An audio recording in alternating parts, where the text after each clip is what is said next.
दुर्गे, काय माही? अगो बाळम भटजींनी उद्याच शांत करायचं सांगितले आहे. तेव्हा त्यासाठी काय हवे काय नको याची संपूर्ण यादी करून घे. आणि हो, काही हवे असेल मंडईतून तर पांडूच सांग त्याप्रमाणे. बरे, पण माई नैवेद्याचे काय? ते ताईंशीच घे बोलून. आणि तयारीलाच लाग हो. उद्याची शांत झाली म्हणजे जी काही पीडा लागली असेल ना मागे, ती भस्मसात होईल एकदाची. बरे. माई, उद्याच्या होम हवनाची खरेच गरज आहे का? आहे. पाहतोयस ना, विपरीतच घडते आहे एक एक. आधी तुझ्या जीवावर बेतले. चांगला चालला होतास मुंबईत कामासाठी, तो अर्ध्या वाटेतून इकडे आलास तापाने फडफडत. आणि आजारपण सुद्धा असे की अजूनही आठवले तरी अंगावर काटा येतो. त्यानंतर हे मोरोबाचे प्रकरण. पीडाचरेच हो ही जळून भस्म होऊ देत एकदाची. पण माई, हे बघ, आता अजिबात खोडा घालू नकोस.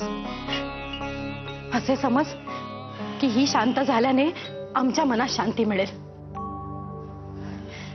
दुर्गे, तुझा कामाला लाग. हो.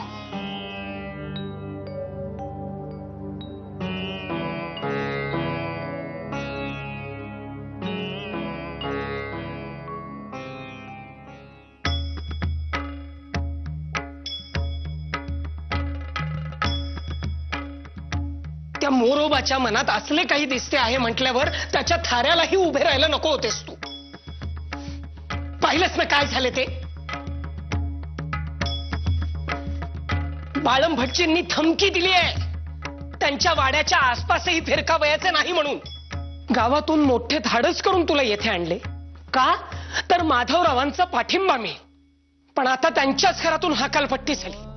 आता तोंड लपवत कुठे फिरायचे? वाटतंय की साऱ्याचा विध्वंस करावा. तू कशाला तोंड लपवतोस दादा? ह्या सगळ्याला कारणीभूत मीच आहे. खूप केले माझ्यासाठी तू, खूप सोसलेस रे तू. पण पण प्रत्येक वेळी मनस्तापच झाला तूस. आता आणखीन धिंडवडे नको. मीच माझे काय तोंड घेऊन जाते कुठेतरी.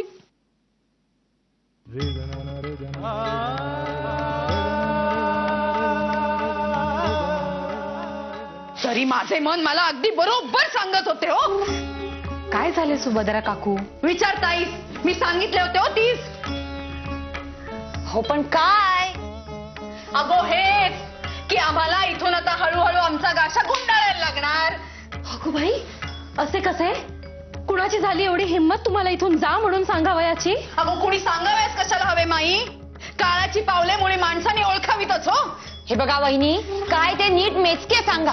उगाच बुके वाचून व्याख्याने देणाऱ्यांसारखे बोलू नका. हो, सांगते, नीट सांगते अगदी तूच.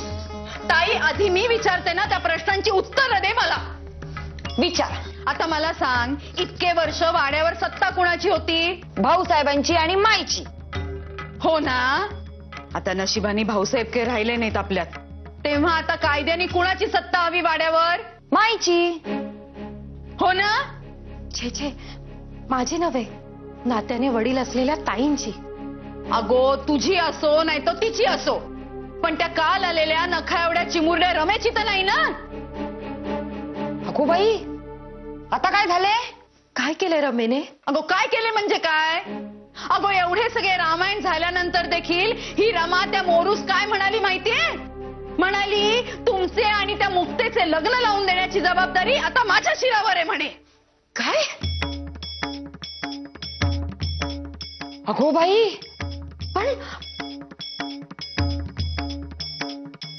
पण काय हो वहिनी, या सगळ्या प्रकरणाचा शेवट माईने कसा केला आहे हे तिला ठाऊक आहे ना? तरी तिने असे करावे? नाही हो वहिनी, अशी नाही करायची ती. अगो आता मग मी काय खोटे बोलतेय? माझ्या स्वतःच्या कानांनी ऐकले हो मी.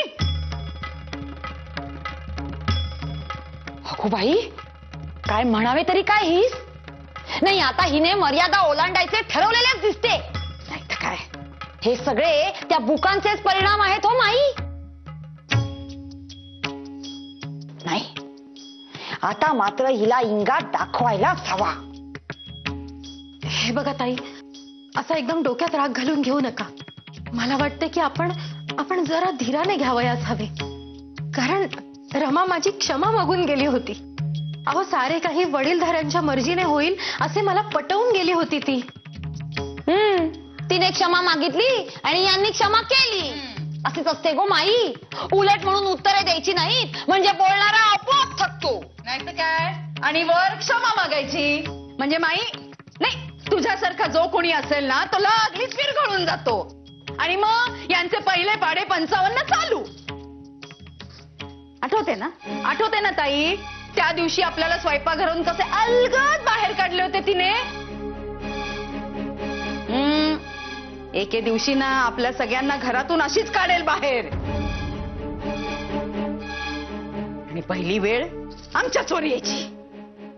पण आपण हे सगळे माधव दादाच्या कानावर घातले तर? नाही, काहीही उपयोग नाही हो. त्याचेच पाठबळ आहे ना, म्हणून हे सगळे चालले. दोघेही जण येतात, गोड गोड बोलून मायेत बांधतात आणि मग स्वतःला हवे आहेत तसेच वागतात. नाही तर काय, एक घटका 2 घटका म्हणता म्हणता रमा 5वी इयत्तेपर्यंत शिकली. कळले का आपल्याला? नाही ना. हो हो म्हणता म्हणता यांचे घोडे गेले अटके पार.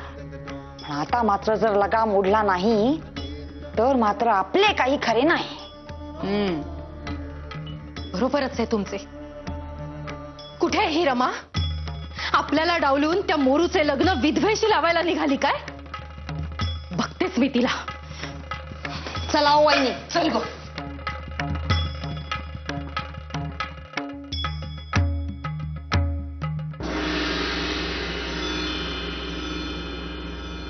तुम्ही इथे? मला मुक्ताताईंशी बोलावयाचे आहे. क्षमा करा, पण आम्हाला आणखीन फशी पाडू नका. तुम्ही मोठी माणसे, तुमचा रुतबा मोठा, तुमचे नाव मान सारेच मोठे. हे प्रकरण चिघळले तर तुमच्या पोटातले पाणीही हलावायचे नाही. आम्हास मात्र विहिरीत जीव द्यावा लागेल. महाकामात गरिबांचा बळी नको. मी हात सोडतो, पण तुम्ही येथे थांबू नका. तुम्ही येथे आल्याचे जर कळले बाळंभटजींना तर फास तुमच्या नाही आमच्या गळ्यास लागेल. आपण या, आम्ही बघून घेऊ काय करायचे ते. हे पहा, तुमच्यावर जो प्रसंग गुदरला आहे तो फार अवघड आहे, हे जाणते मी. आणि म्हणूनच मी मुक्ताताईंशी बोलावयास आणि या साऱ्या प्रकरणातून योग्य तो मार्ग काढण्यासाठी म्हणून आले आहे. तुम्ही निश्चिंत असा. तुम्ही आपल्या बहिणीसाठी जे काही केलेत ते फार मोठे धाडसाचे आणि अभिनंदनीय आहे. तुम्ही चिंता करू नका. मात्र मला मुक्ताताईंशी अगदी एकांतात बोलावयाचे आहे.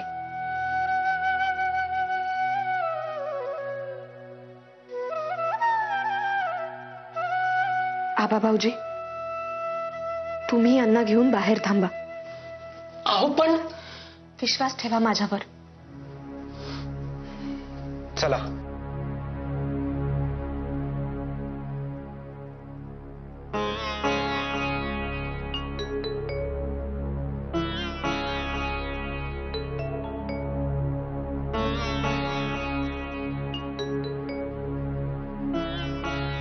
मुक्ताताई, रडू नका. बसा इथे. बसा भाऊ, बसा. हे पहा, आम्ही आहोत तुमच्या पाठीशी. मुक्ताताई, मला एक गोष्ट अगदी खरीखुरी सांगा. परमेश्वरास स्मरून आमच्या मोरू मामांविषयी तुमचेही मनी अनुकूल भावना आहे का?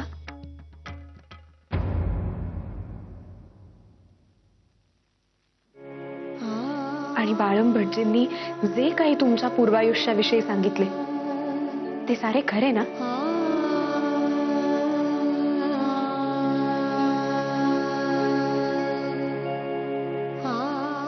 हो मुक्ताताई, तुम्ही आमच्या घरात सवाष्ण रूपात वावरत होता, त्यामुळे वाड्यात केवढा मोठा गहजब निर्माण झाला हे आपण जाणता. त्यात मोरू मामांनी तुम्हास अशी विचित्र मागणी घातली, यामुळे तर मोठाच वादंग निर्माण झाला. आणि याची परिणिती म्हणजे आपल्या माईंनी तर विहिरीत उडी घेऊन जीव देण्याचा प्रयत्न केला.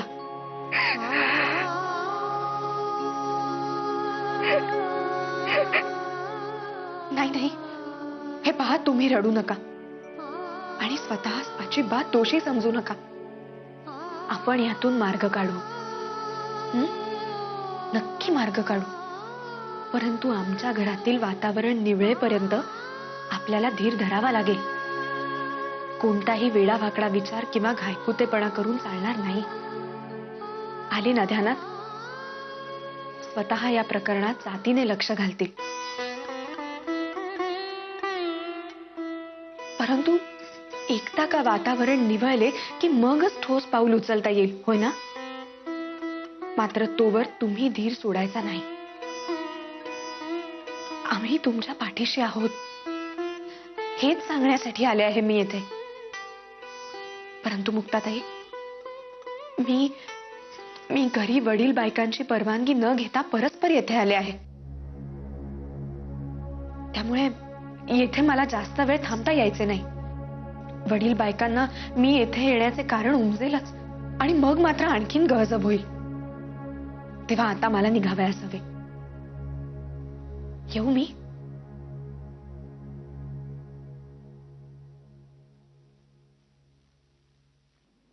रमाबाईनी, अहो काय करताय हे?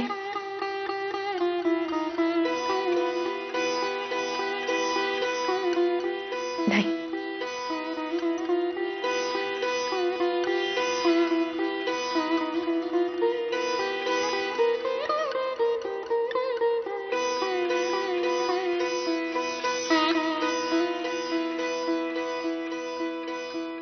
मात्र माधवराव, एकदम कामाचा ताण घेऊ नका.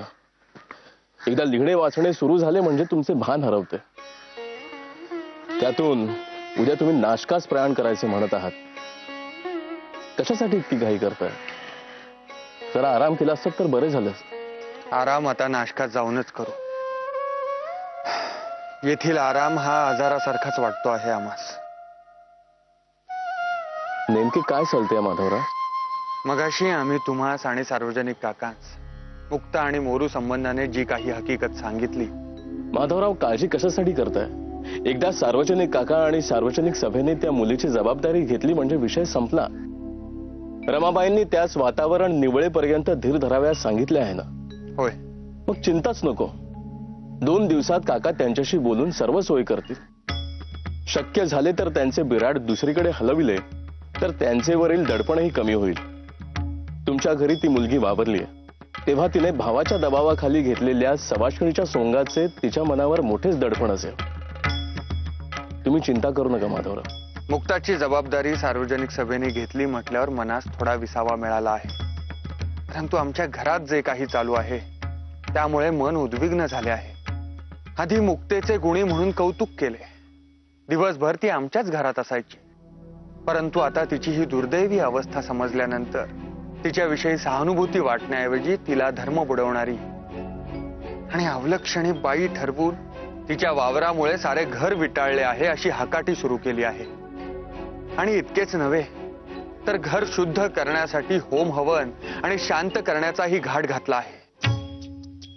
उद्याच यामुळे फार यातना होतात. एका गुणी माणसाच्या वावराने घर अशुद्ध होते असे म्हणणाऱ्यांचीच मने किती अशुद्ध असते. रूढींपायी माणसांनी इतके आंधळे व्हावे आपल्या माणसांनी, हे आम्हास सहन होत नाही. आणि म्हणूनच उद्याच आम्ही नाशकात जाण्याचे ठरविले आहे. अन्यथा मुक्ताच्या प्रश्नाचा निकाल लागेपर्यंत आम्ही काही हल्लो नसतो. परंतु सार्वजनिक काका आणि सार्वजनिक सभा आहेत म्हटल्यावर आम्हास निघावयास काहीच हरकत नाही.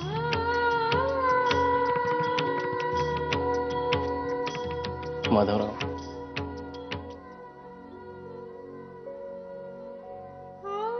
निघू मग आम्ही. काळजी घ्या तब्येतीची. येतो.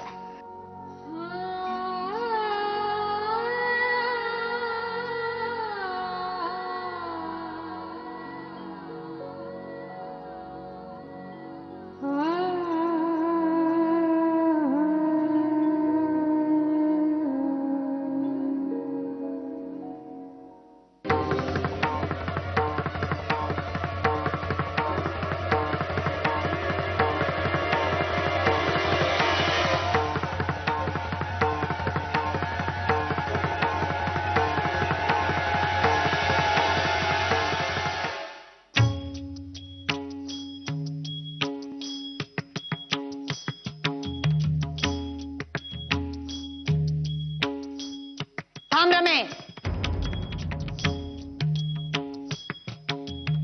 बघितलेस ना माई, घरातून बाहेर जाताना निदान वडीलधाऱ्यांना सांगून जाण्याची तरी बूज असावी म्हणते मी.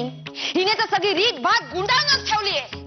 आणि मुळात म्हणजे रानड्यांच्या बायका या अशा उठसूट हिंडायला जातच नाहीत, आणि जरी गेल्या तरी परवानगी घेऊन जातात. आता कुठे गेला होता ते सांगा. ऐकलेस नको रमे, कुठे गेली होतीस काही न सांगता सवरता? बसली. आमच्याशी बोलायचे म्हणजे वाचा बसली. नवमतवादाचे धडे देताना जीभ कशी चुरू चुरू चालते. आबा, कुठे गेला होता तुम्ही? सांग, कुठे गेला होतात? का मालकीणबाईंनी हुकूम दिलाय कुणाचंही काही सांगायचं नाही म्हणून?